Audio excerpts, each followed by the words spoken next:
O ministro Alexandre de Moraes, do STF, marcou para começar em 9 de junho interrogatórios dos réus na ação penal sobre a tentativa de golpe de Estado para manter o ex-presidente Jair Bolsonaro no poder depois da derrota para Lula em 2022. Vamos chamar o repórter Matheus Coutinho, ele tem mais informações ao vivo de Brasília. Conta, Matheus, boa tarde.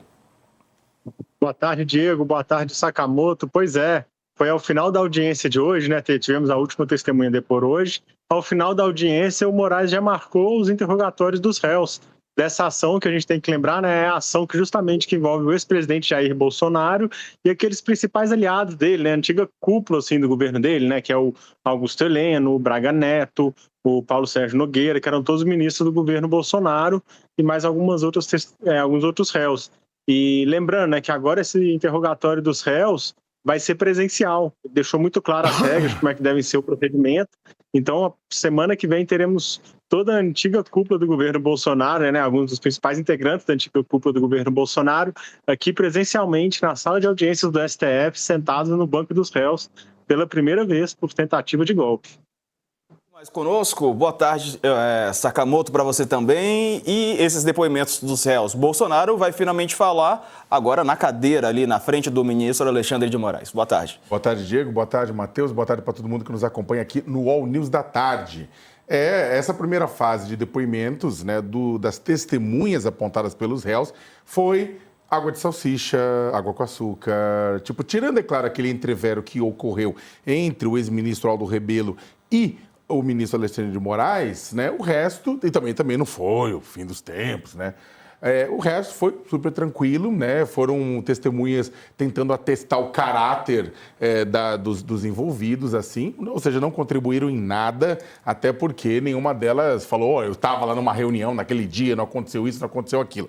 Foram para testar caráter e por aí vai. Hoje até o senador Rogério Marinho foi um pouco além, dizer não, a preocupação do presidente era uma passagem de poder tranquila, né? E foi até um pouco além do que tinha ido o próprio governador Tarcísio de Freitas, né? Que foi mais isentão, assim, nesse sentido. Agora começa o pega para capar, né? Agora começa a parte central, que os réus serão ouvidos, e pelo ministro Alexandre de Moraes, né, por outras pessoas também, serão ouvidos, serão inquiridos pelo Procurador-Geral da República, Paulo Gonet, com relação à sua participação no golpe de Estado. Vamos lembrar que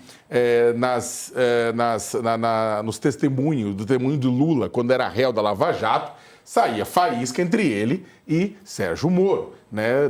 Muito provavelmente coisas parecidas acontecerão também neste julgamento, nesta fase, Diego. O primeiro a depor vai ser o Mauro Cid, certo, Matheus?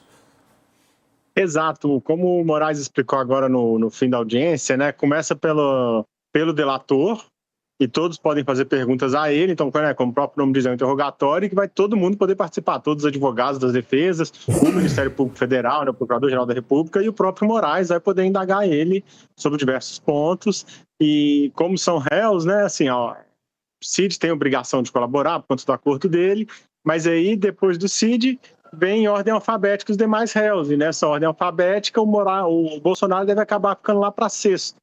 E o próprio Moraes já se antecipou e já deixou várias datas pré-agendadas ao longo da semana que vem. Porque a expectativa é de que segunda-feira ele deixou agendado das 9 da manhã até as 20 da noite, e ainda deixou claro que, olha, havendo necessidade, pode-se prorrogar um pouco esse horário, que é uma coisa comum nesse tipo de ação penal, né? Você está ali para ouvir as pessoas de acusações sérias, então tem que ouvir mesmo e vai o tempo que for necessário. Mas ele já adiantou, se não concluirmos na segunda, na terça pela manhã podemos fazer novamente, na terça à tarde podemos fazer novamente, na quarta pela manhã também, porque na quarta à tarde tem sessão do Supremo, então na quarta da semana que vem teria que ser só na parte da manhã, na quinta pela manhã também, e eventualmente na sexta todo dia também. Então, assim, ele já deixou um calendário praticamente para todos os réus serem ouvidos. E teve um ponto curioso, Diego, que justamente todos esses denunciados, né, são 8 denunciados ao todo, todos eles já foram alvo de algumas medidas do Moraes no passado, buscas, apreensões, algumas medidas determinadas pelo Moraes, cumpridas pela PF ao longo da investigação, e eles estão proibidos de comunicar entre si ainda. E aí a própria defesa do Augusto Heleno questionou isso assim para o ministro. Falou, ministro, o senhor está marcando aqui os depoimentos, as audiências, mas como que fica essas cautelares, né, essa proibição de se comunicar? E o Moraes colocou, olha, as cautelares vão continuar valendo, obviamente, né, que eles podem cumprimentar uns aos outros ali, né, vai todo mundo chegar numa mesma salinha do Supremo, mas o Moraes colocou, olha, vão haver espaços separados para cada um, obviamente que eles podem se cumprimentar, dizer bom dia, mas continua valendo a restrição, ou seja, vai ser o primeiro encontro deles ali, ainda sobre esse constrangimento de estarem proibidos de conversarem de fato, dialogarem de fato sobre outros assuntos, né, sobre mais assuntos, inclusive. Verdade. Então vai ser curioso, Ô, Matheus, e aí, para encerrar as testemunhas, quem prestou depoimento hoje, né, nessa segunda-feira, foi o senador Rogério Marinho, né, que já foi líder do PL no Senado, lá no governo Bolsonaro.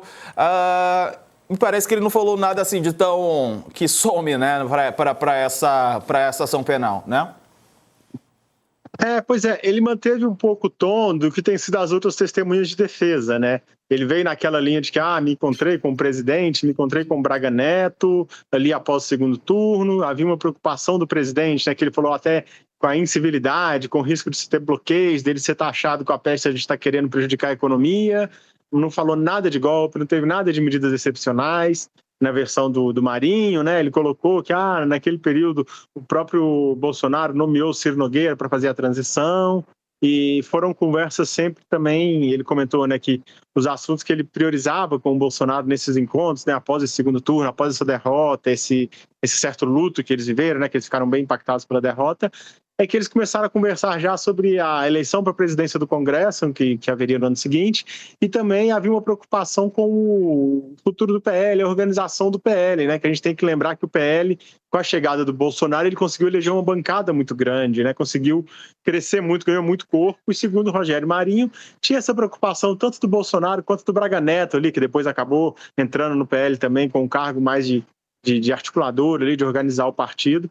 E ele colocou muito isso, havia uma preocupação de organizar a sigla, de como é que vai ser o próximo ano da sigla com esse novo tamanho, mas assim, botou a coisa num tom bem ameno, né? Botou descartando, assim como outros testemunhas, ter tratado de qualquer assunto de golpe, de medida de exceção, de rompimentos da ordem democrática.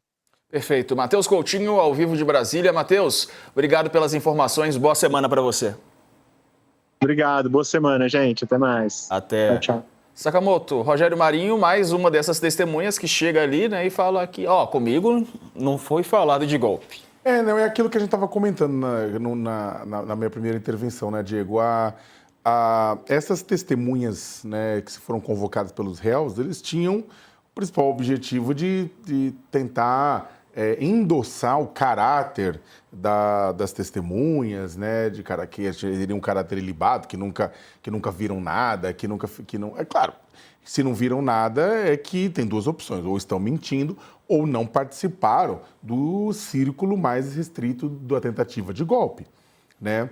O próprio governador Tarcísio de Freitas falou, eu não vi nada, nunca tive acesso a nada. Muitas outras testemunhas falaram a mesma coisa, eu não vi nada, porque não fizeram parte. O que a pessoa não viu não significa que não houve, significa que ela não participou.